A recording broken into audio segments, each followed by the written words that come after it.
প্রবাসী রেমিডেন্স যোদ্ধারা তারা দিন রাত পরিশ্রম করে তারা এখানে অর্থনৈতিক চাকাকে সচল করার জন্য অবৈধ পন্থায় তারা এই সৌদি আরবের রাস্তা বন্ধ করে তারা এই ব্যবসা করছে।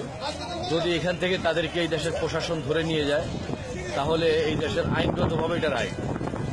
কারণটা হলো যে এই দেশের আইনে এটা অ্যালাউ করে না, কিন্তু তারা না করেও পারছে না। কারণটা হলো যে অনেকে অনেক টাকা খরচ করে সৌদি আরবে এসেছে, তাদের টাকা উঠানোর জন্য তারা যে কোনো রিস্ক নিতে তারা প্রস্তুত।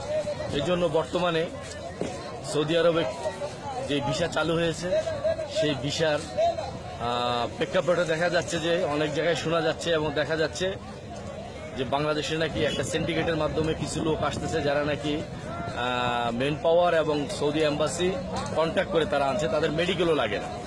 তো মেডিকেল যাদের লাগে না তারা এখানে এসে 3 মাসের আকামা পাচ্ছে, কেউ কেউ পাচ্ছে না, এবং এরপর তারা অবৈধ হয়ে যাবে। তাহলে এই আমার 40-50 হাজার লোক যে সিন্ডিকেটের মাধ্যমে আসতেছে তারা যদি অবৈধ হয়ে যায় তাহলে আগামী দিন বাংলাদেশের পরিস্থিতি কোথায় গিয়ে দাঁড়াবে, এবং এই লোকগুলো গিয়ে জেল খাটবে, এবং বাংলাদেশের অর্থ কিভাবে দেশের বাইরে পাচার হয় এটাই তার একটা নমুনা। এই জন্য আশা করব যে সরকার এইদিকে, প্রবাসীরা বলছে যে সরকার যেন এইসব দিকে দৃষ্টি দেয়, যেন প্রবাসীরা তাদের চাকরির নিশ্চয়তা পেয়ে যেন তারা সৌদি আরব মিডল ইস্টে যে কোথাও আসে। মিডল ইস্টের প্রত্যেকটা জায়গাতেই এখন অর্থনৈতিক মন্দা দেখা দিয়েছে। এই জন্য আশা রাখবো যে আমাদের বাংলাদেশি যারা তারাও যেন চাকরির নিশ্চয়তা পেয়ে আসে, যেন ভিসা পেলেই যেন তারা না চলে আসে। রিয়াদ থেকে আলহাজ আবু সাইদ, বাংলা ভিশন, সৌদি আরব।